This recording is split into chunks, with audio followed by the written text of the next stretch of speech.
পুষ্পপথে রাধারানীর নাম শুনে কৃষ্ণচন্দ্র চমকে উঠলেন। দেখুন, ভক্ত যেমন ভগবানের জন্য ব্যাকুল হয়, ভগবানও তো ভক্তের জন্য ব্যাকুল হয়। ভক্তের সাধনা ছোটে ভগবানের করুণা নামে, সাধনা ঊর্ধ্বগামী করুণা নিম্নগামী, সাধনা ছোটে করুণা নামে, তবেই তো ভক্ত ভগবানের মিলন হয়। আজকে রাধারানী যেমন কৃষ্ণ বিরহে কাঁদছেন, কৃষ্ণও কিন্তু রাধারানীর বিরহে অন্তরে কাঁদে। আজকে রাধারানীর নাম নারদের মুখে শুনে চমকে উঠেছেন। কে আমার সাধন ভজনের নাম, এই মধুমাখা রাধা নাম আমাকে কে শোনালো? এমন সময় নারদ মুনি প্রবেশ করেছে। বড় বড় দ্বারকাধীপতি কৃষ্ণ চন্দ্র কি দুষ্টের দমনকারী শিষ্টের পালনকারী রাজা ধীরাজ কৃষ্ণ চন্দ্র কি দ্বারকাধীপতি রাজা ধীরাজ কৃষ্ণ চন্দ্র কি।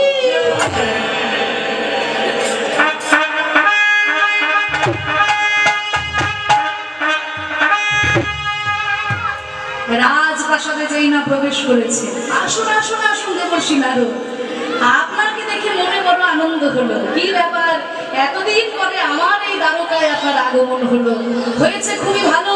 তারা সবসময় আপনি নারায়ণ নারায়ণ নাম গাইতে গাইতে আসেন, কি ব্যাপার আজ হঠাৎ আমার সাধন ভজনের নাম রাধা নাম গাইতে গাইতে আপনি আসছেন? কৃষ্ণচন্দ্রের কথা শুনে নারদ মুনি বলছে,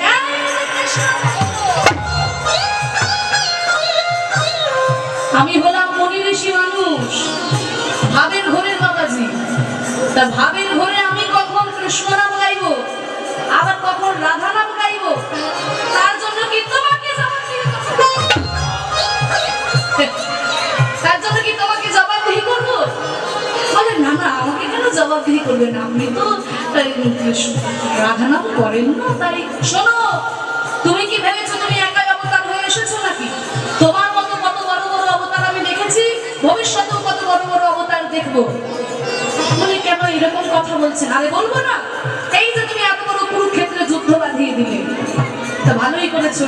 মাঝে মাঝে আবার যুদ্ধ না করলেও হয় না, কারণ গীতার পাতায় ভগবান নিজেই বলেছেন, যদা যদা হি ধর্মস্য গ্লানির্ভবতি ভারত অভ্যুত্থানমধর্মস্য তদাত্মানং সৃজাম্যহম পরিত্রাণায় সাধনাং বিনাশায় চ দুষ্কৃতাং ধর্ম সংস্থাপনার্থায় সম্ভবামি যুগে যুগে। যখন যখন ধর্মের গ্লানি হয়, অধর্মের বিকাশ হয়ে যায়, তখন সাধুদেরকে রক্ষা করার জন্য, অসাধুদেরকে বিনাশ করার জন্য যুগে যুগে আমি অবতার হয়ে জন্মগ্রহণ করি। তা তুমি যুদ্ধ করেছো, ভালোই করেছো, হ্যাঁ, অধর্মের বিনাশ করেছো, ধর্ম প্রতিষ্ঠা করেছো, সে নিয়ে আমার কোনো চিন্তা নেই, বা ওজন্য আমি তোমাকে কোনো কথা বলছি না। কিন্তু আমার যেটা বলার, যে যুদ্ধ যখন হয়, যুদ্ধে কিন্তু অনেক ধার্মিক লোক প্রাণ হারায়, তাই না? যুদ্ধ যখন হয়, যুদ্ধে যারা মরে যায় সবাই কি অধার্মিক হয়? অনেক ধার্মিক মানুষও তো যুদ্ধে প্রাণ হারায়। রাম রাবণের যখন যুদ্ধ হয়েছিল, রাবণের দলে কি সবাই অধার্মিক ছিল? সেখানে তো বিভীষণের পুত্র তরণী সেনও ছিল, তাই না? সারা গায়ে রাম নাম লিখে এসেছিল, তবুও তাকে মরতে হয়েছে, যেহেতু অধর্মের দলে নাম লিখিয়েছে। তাহলে যুদ্ধ যখন হয়, যুদ্ধে অনেক ধার্মিক লোক প্রাণ হারায়, তাই তার প্রায়শ্চিত্ত স্বরূপ যজ্ঞ করতে হয়। ত্রেতা যুগে রামচন্দ্র করেছিল অশ্বমেধ যজ্ঞ। তা তুমি যে এত বড় কুরুক্ষেত্র যুদ্ধ বাঁধালে, কত মানুষ প্রাণ হারালো, তা তুমি তো কোনো যজ্ঞ করলে না। বলে কেন? যুধিষ্ঠির তো করেছে রাজসূয় যজ্ঞ। আরে যুধিষ্ঠির করেছে, যুধিষ্ঠির তার ফল পাবে। আমি ভাত খেলে তোমার পেট ভরবে? ভরবে না। তাহলে আমি ভাত খেলে যেমন তোমার পেট ভরবে না, যুধিষ্ঠির যজ্ঞ করেছে, যুধিষ্ঠির ফল পাবে। তুমি কি যজ্ঞ করলে বলো? বলে না, আমি তো কোনো যজ্ঞ করি না। হ্যাঁ, ওইটা বলার জন্যই এসেছি। আমার কথা যদি শোনো, তুমিও একটা যজ্ঞ করো। তা কি যজ্ঞ করার পরামর্শ আপনি দিচ্ছেন? তবে শোনো কৃষ্ণ, ত্রেতায় রামের রাজা ছিল, অশ্বমেধ যজ্ঞ করিল। ত্রেতায় রামের রাজা ছিল, অশ্বমেধ যজ্ঞ করিল। আমি প্রভু যজ্ঞ হবে, যজ্ঞ হবে। ত্রেতা যুগে রামচন্দ্র করেছিল অশ্বমেধ যজ্ঞ, যুধিষ্ঠির করেছে রাজসূয় যজ্ঞ, তুমি করবে দান ব্রত যজ্ঞ। ওরে বাবা রে, দানব্রত যজ্ঞের নিশ্চয়ই অনেক কঠিন নিয়ম, মানে কোনো কঠিন নিয়ম নেই, মাত্র 3খানা নিয়ম। আপনারাও শুনে রাখুন, চেষ্টা করলে করতে পারেন। মাত্র 3টি নিয়ম। প্রথম নিয়ম কি? শোনো বলি হে রাজন, ত্রিভুবনে নিমন্ত্রণ, শোনো বলি হে রাজন, ত্রিভুবনে নিমন্ত্রণ, সবারে করিতে হইবে, সবারে করিতে হইবে। ত্রিভুবনে নিমন্ত্রণ করতে হবে, কাউকে বাদ দেওয়া যাবে না। স্বর্গের দেবতা, মর্তের মানুষ, পাতালের নাগকুল, দৈত্যকুল, সবাইকে নিমন্ত্রণ করতে হবে। এটা হচ্ছে প্রথম নিয়ম। বেশ, দ্বিতীয় নিয়ম কি? যে যা চাইবে তাই দিবে, সবার আশা মিটাইবে, যে যা চাইবে তাই দিবে, সবার আশা মিটাইবে। দান সবাইকে করবে হাসি মুখে, দান সবাইকে করবে হাসি মুখে। যে যা চাইবে তাকে তাই দিতে হবে, কিন্তু একটা কথা, মুখে যেন হাসি থাকে বাবা। অনেকে আছে প্রচুর দান করে, অনেক দান করে, মুখটা আমার বাংলার মাঝে যে দান নিতে ইচ্ছে করে না। বলছে বাবা সাধ্যমতো দান করবে, মুখে যেন হাসি থাকে, মনে যেন না হয় আমার সর্বস্ব নিয়ে নিল, এটা যেন মনে না হয়। দান সবাইকে করবে হাসি মুখে,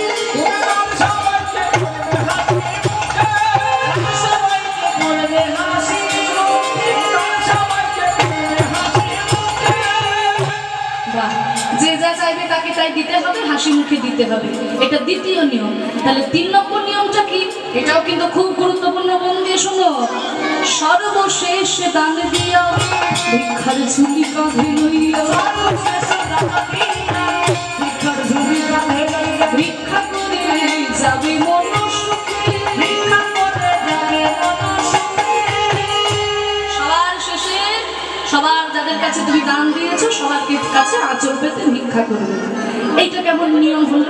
বলে কেন? মানে না না, আমি যে যা চাইবে তাকে তাই দেব, আবার আমি যদি আঁচল পেতে ভিক্ষা করে নিয়ে নিই, তাহলে লোকে আমাকে দেখে হাসাহাসি করবে না যে কেমন রাজারে বাবা, দেখো নিজেই দান করছে, আবার নিজেই আঁচল পেতে ভিক্ষা করে নিয়ে নিচ্ছে। দেওয়ার কি দরকার ছিল, যদি নিয়েই নেবে। বলে শোনো, হাসাহাসি কেন করবে?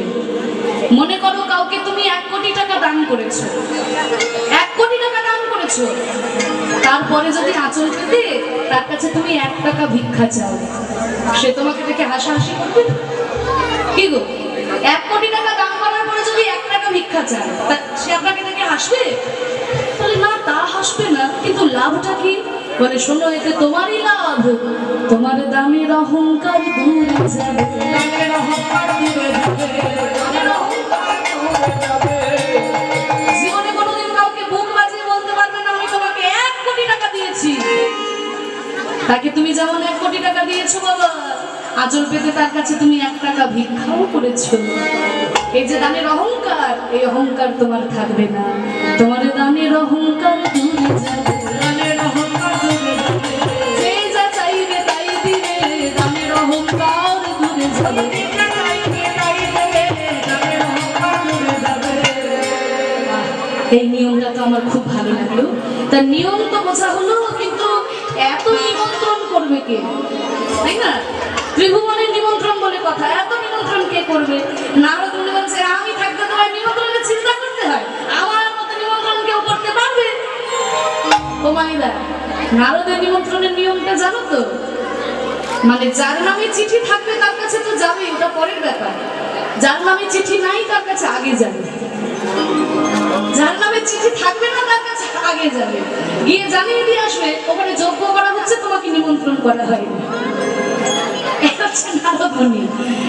আমার মতো নিমন্ত্রণ কেউ করতে পারবে না, তুমি পত্র লেখো, আমি নিমন্ত্রণ করবো। তাহলে সবার প্রথমে কার নামে চিঠি যাবে? সবার প্রথমে চিঠি যাচ্ছে যজ্ঞেশ্বর মহাদেবের নামে। জেনে রাখবে, শিব ঠাকুরকে ছাড়া কোনো যজ্ঞ করার কথা কোনোদিন মাথাতেই আনবেন না, কারণ শিবহীন যজ্ঞ করতে গিয়ে শিবের শ্বশুর মশাই পর্যন্ত রক্ষা পায়নি, মুন্ডটা কেটে গিয়ে ছাদ মুন্ড লাগাতে হয়েছিল। কি গো দক্ষ রাজা, শিবহীন যজ্ঞ করতে গেলেন, কি হলো? মুন্ডটা কেটে ছাদ মুন্ড লাগাতে হলো।